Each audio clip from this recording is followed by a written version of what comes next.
buhay ang walang hanggan. Sa isang walang hanggan, bago niya nilikha ang sansinukob, mundo ng liwanag. Bundok ng Zion, ilog ng buhay, halamanan ng Eden. Jerusalem, ang lungsod ng kapayapaan, Lucifer ang pang-anay ng mga anghel. Mga batas ng banal na pamahalaan, kalayaan na pumili. Mga anghel, mga ministro ng kaharian ng liwanag, sansinukob. Kalaliman ng kadiliman, pagsubok ng katapatan, paghihiwalay sa pagitan ng liwanag at kadiliman. Bago pa nagkaroon ng bituin upang magnining, bago pa nagkaroon ng mga anghel upang umawit, mayroon ng isang langit, ang tahanan ng walang hanggan, ang nag-iisang Yahweh.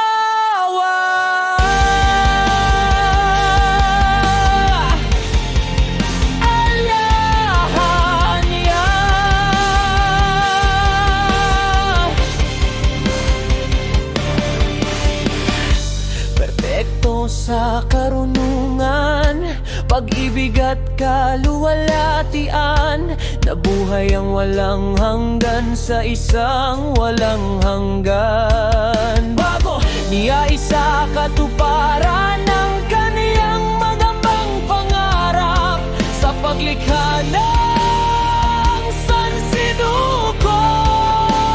Ang hindi mabilang na mga nilalang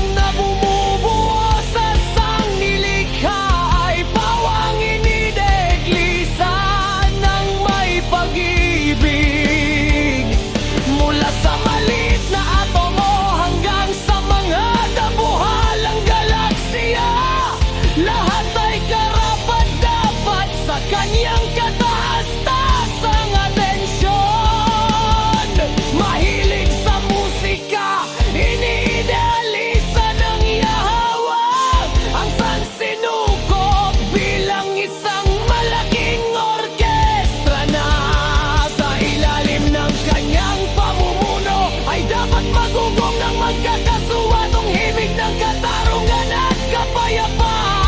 Para sa bawat nilalang ay umawit siya niyang isang awit ng pag-ibig. Ang walang hanggan ay napakasaya, sapagkat ang kanyang mga pangarap ay malapit ng magkatotoo. Gumagalaw ng may kadakilaan, sinimulan niya ang kanyang gawain ng paglikha. Una niyang hinulma ang isang mundo ng liwanag, at dito ay isang nagniningning na bundok kung saan ang trono ng sansinukob ay magpakailanman itatag. Sa banal na bundok ay tinawag ng Yahweh, sayon mula sa paanan ng trono, pinalabas ng walang hanggan ang isang malinaw na ilog upang katawanin ang buhay na magmumula sa kanya patungo sa lahat ng nilalang. Bilang silid ng trono, nilikha niya ang isang magandang paraiso na umaabot ng daan-daang kilometro sa palibot ng bundok Zion. Sa paraiso ay tinawag niya ito Eden. Sa timog ng paraiso, sa magkabilang pampang ng ilog ng buhay, maraming mansyon na pinalamutian ng mamahaling bato ang itinayo na nakalaan para sa mga anghel, ang mga ministro ng kaharian ng liwanag. Pinalibutan ng Yahweh ang Eden at ang mga anghelikong mansyon ng isang pader ng makinang na hasper, kung saan makikita ang malalaking tarangkahan ng perlas. Nang may kagalakan, tinanggap ng walang hanggan ang kabisera ng pangarap. Ang lungsod sa kanyang karilagan ay tulad ng isang adorned na nobya, handa nang tanggapin ang kanyang asawa. Malambing, tinawag ito ng dakilang arkitekto. Jerusalem, ang lungsod ng kapayapaan, malapit nang ilabas ng Yahweh ang unang makatuwirang nilalang. Siya ay isang maluwalhating anghel, pinakakapita-pitagan sa lahat.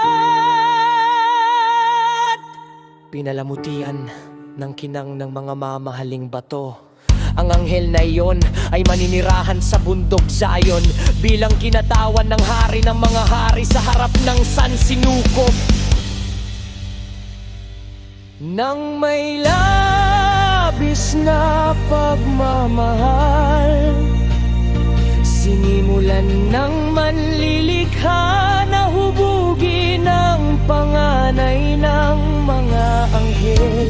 Lahat ng karunungan ay inilapat ng buo sa pagbuo nito, na ginagawa itong perpekto.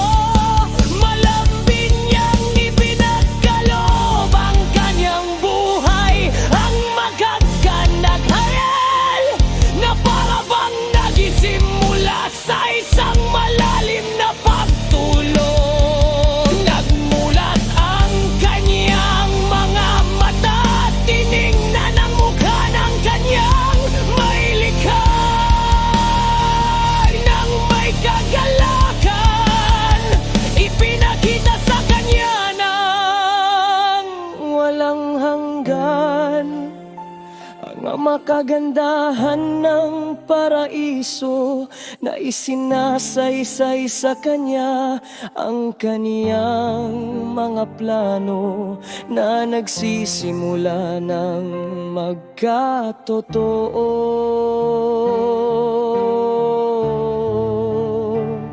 Nang siya ay maihatid sa lugar ng kanyang tirahan, sa tabi ng trono, ang prinsipe ng mga anghel ay nagpasalamat, at sa isang masiglang tinig hinawit ang kanyang unang awit ng papuri mula sa kahitaasan ng Zion na tuklasan. Sa mga mata ng magandang anghel, ang Jerusalem sa kanyang kalawakan at karilagan, ang ilog ng buhay na dahan-dahang dumadaloy sa gitna ng lungsod, ay kahawig ng isang mahabang abenida na sumasalamin sa mga kagandahan ng halamanan ng Eden at ng mga anghelikong mansyon.